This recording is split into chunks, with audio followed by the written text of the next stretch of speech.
Hi viewers, how are you?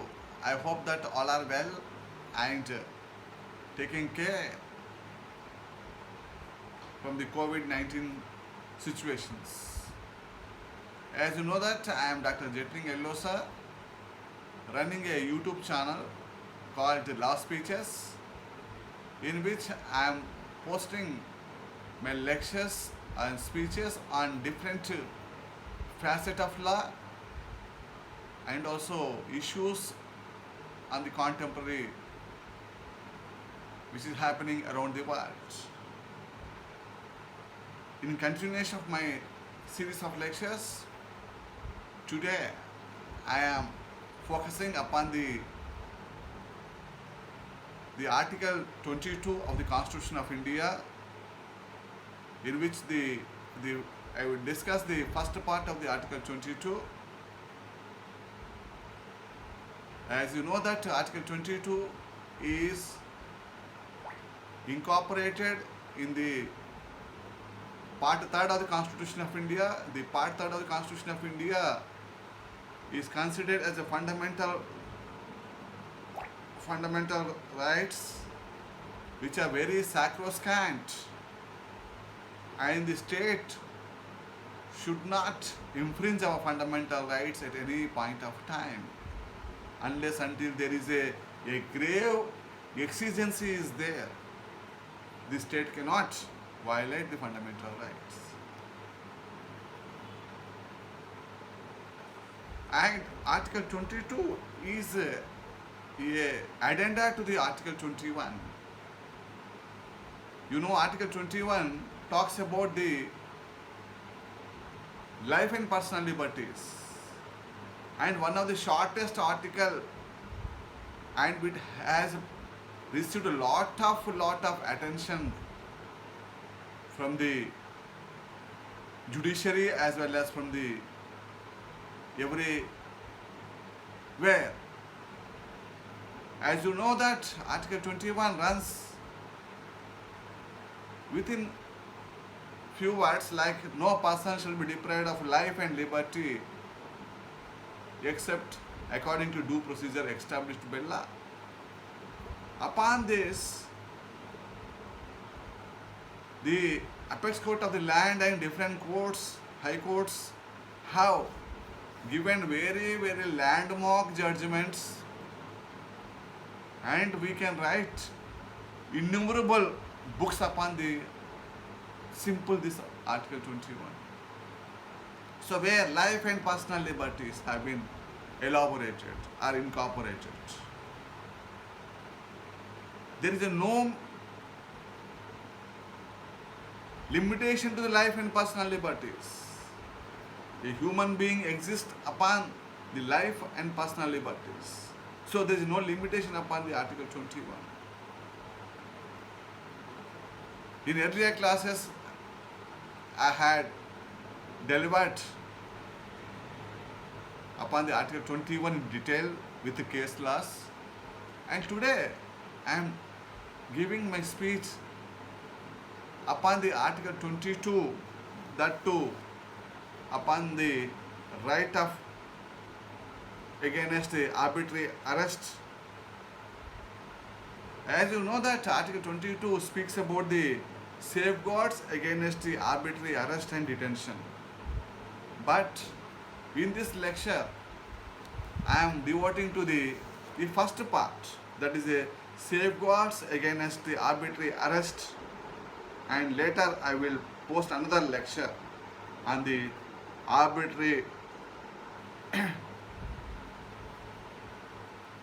detention. So, you know that the arrest is a process where a person is confined. That was a traditional meaning of the arrest. So when it becomes arbitrary, when the arresting officer in law enforcement agencies, they violate any provisions of the law, then it be called as a arbitrary arrest. So Article 22, the clause 1 and 2 devotes regarding the safeguards against the arbitrary arrest. You know that the Supreme Court of India from time to time has protected the rights of the accused persons, because state try to infringe our criminal rights, our constitutional rights, our fundamental rights. The courts are there to protect our all those rights.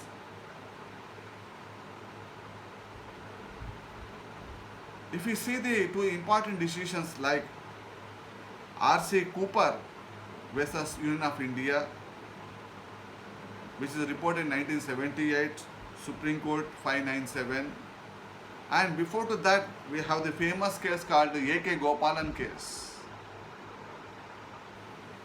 which concerns with the preventive detention laws.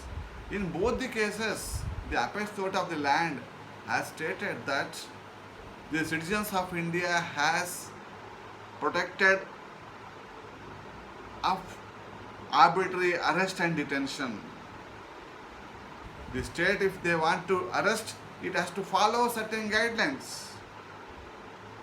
The law is there. We have the criminal procedure code is there. As per that, as per provisions of that code, a person can be arrested. So what is the arrest also has been expounded by the Supreme Court. Not only a physical arrest, but also a psychological arrest also been confined, has been classified as the arrests. And as I told you that the Article 22 basically have the two parts. One is arbitrary arrest, one side, other side is a detention, preventive detention. So here Article 22 have totally 5 clauses are there. 2 clauses have been confined to arbitrary arrest. And from there, the clause number 1 and 2 clearly speaks about what are the safeguards are available to the accused person in case of the arrest. Basically, there are 4 safeguards are there, we have to remember. The number 1 safeguard is when a person is arrested, he should be, it is a right of him, the arrested person, to be informed of the grounds of arrest and what grounds he is arrested. It's a fundamental right. When you are taking custody of the person, the law enforcing officer or agencies should inform that you have been arrested under so and so charge. But you know, in our society, where much of the population are ignorant of the legal rights and constitutional rights and fundamental rights. So there is an abuse of rights is a common occurrence, and the instance of excesses being committed by the police or the law enforcement agencies.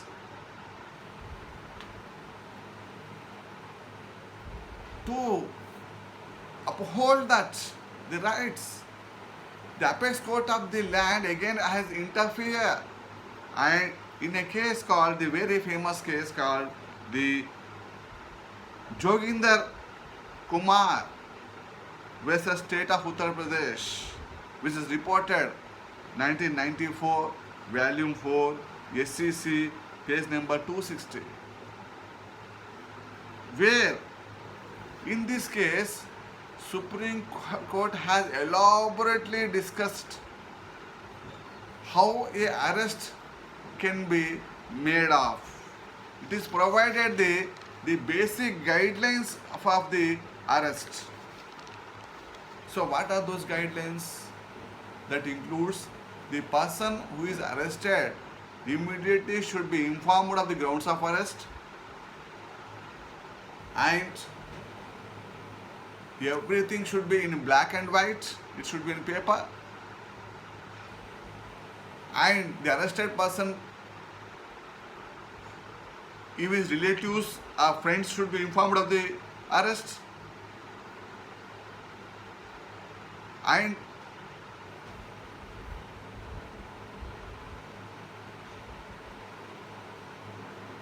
it should be time, place, everything should be mentioned.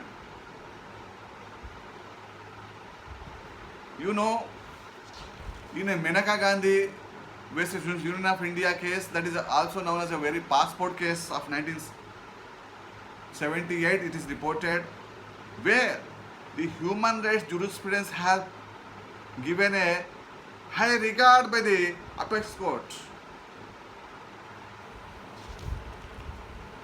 And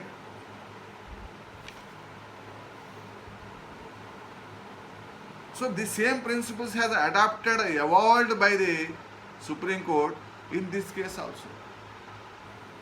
So Joginder Kumar case is considered as one of the landmark judgments delivered by the Supreme Court with regard to criminal jurisprudence is concerned. If there is a violation of the guidelines of the Joginder Kumar case, it be considered as a false imprisonment, and the accused person has every right to go to the court of law, can seek the damages. So first and foremost is that he should be informed, the accused person should be informed of the grounds of arrest. And second fundamental right of the accused person is right to be defended by an advocate of his own choice. You know, we have the Advocates of Act of 1961 is there. The advocate includes a legal practitioner, an attorney, a barrister, a lawyer, but the system of barrister attorneys are not mentioned in our statutes, but the accused person has a right to be defended, approach the advocates. He can approach. If it is not, then on behalf of him, his family members, his interested parties, his friends, anybody, a public spirited person can also have been given the right of approaching the advocate and defending him in the court of law, in the criminal proceedings. Suppose the person is a poor, helpless, not in position, then you know we have the two remarkable judgments are there. One is the Menaka Gandhi versus Union of India, and also the Usinera cartoon versus Home Secretary, All India Reporter, 1979, Supreme Court, page number 1377. So, as per this judgment, it is a duty of the state to engage an advocate if the means are not available to the accused person.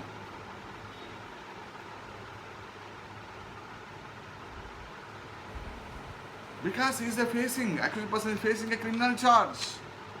When he is not in a position to defend, because of poorness, because of illiteracy, because of any socio-economic conditions, then he should be given. That is the reason we have the, from the center to the district level, we have the national legal services authorities have been constituted at the state level and also in district level. The authorities has to appoint the advocates or lawyers to defend him. Then the third right of the accused person is to right to be produced before the magistrate within 24 hours. So a magistrate is maybe a executive magistrate or a judicial magistrate. So the accused person should be taken to the magistrate. So action of the law enforcement agency has to be ratified by the magistrate. It is also a fundamental right. If they fail, then it is be called as the against the infringing the fundamental right of the accused person. And there is a within 24 hours provision also there. At any cost, the police or law enforcement agencies who have been arrested a person, accused person, should be produced within 24 hours before the magistrate. The question comes to our mind, if it is beyond the 24 hours, whether traveling time can be excluded or not. So here it is clear, traveling time can be excluded. If they want to detain for more, they have to get the permission, a ratification from the magistrate. And another important fundamental right of the accused person is that no detention beyond the 24 hours unless until ratified by the magistrate. So the police has no right to detain the accused person beyond the 24 hours. But practically, is it happening? I don't think so. The police, because of the power they enjoy, because of any other considerations, political considerations, monetary considerations, under the influence of those, they're detaining the persons beyond this period without mentioning issuing the first information reports. So that is very sad state of affairs which is happening in our country. So Supreme Court has taken note of all those aspects from time to time. Those include the state of Punjab versus Ajab Singh case, reported in the All India Reporter 1953 SC page number 10, and the Central Bureau of Investigation versus Anupam Kulakarni, happened in 1972, volume 3 SCC page number 141. So in those cases, Supreme Court has categorically stated that every police or law enforcement agencies scrupulously follow the provisions which are there under the statutes in Criminal Procedure Code. They cannot violate any provisions of the CRPC under any circumstances. So law is clear cut, just I told you, but in case of implementation is there, it is not on par with the provisions of the law. In spite of all this, as I told you, that innocent people, helpless people poor people have been put to trauma in the hands of the some police officers and some law enforcement agencies. And there are certain exemptions also provided for with regard to arbitrary arrest. You know, if a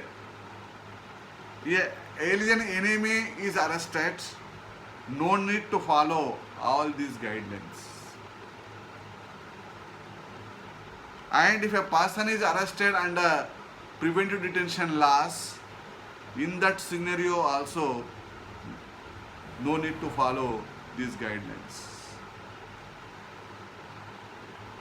So the law is clear, and law recommends everybody should follow scrupulously the provisions of the law. But as told you, though we have the fundamental right is accorded to us by the Constitution of India, the makers of the Constitution of India, but when it comes to its implementation, the poor men were denied of this. But the courts are, judiciary is a very attentive and acting in a very, very attentive manner in abuse of law by the police officers and the law enforcement agencies. But I am not blaming all police officers. Maybe some honest officers are there. They follow scrupulously following the provisions of the law. Whereas some dishonest persons maybe they are now and there. So from them also the entire department is being blamed. Because police, they work for 24 hours and 365 days in all the situations.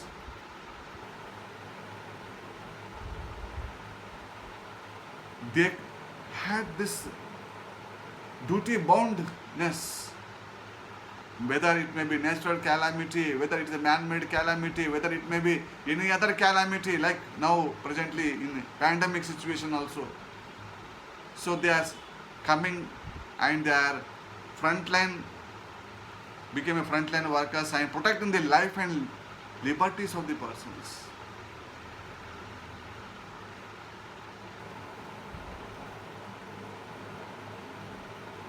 So they have got their own difficulties and hardships. We should appreciate them also, because they are the upholders of the law. They have two torch bearers of the law. So they should not succumb to pressures while upholding the law, because they are powerful, they are honest. We can see that all the anomalies which are happening around our society can be remote. So with this, I am concluding my speech or lecture, and I request all of you to subscribe to my channel. The title is Law Speeches. It's available on the YouTube. If you feel that my lecture is informative and knowledgeable and useful to you, share among your communities, because the main purpose of the channel to spread the legal awareness. So legal awareness is fundamental for empowering the people in all the respects. So with this, I'm concluding my lecture. Thank you, one and all.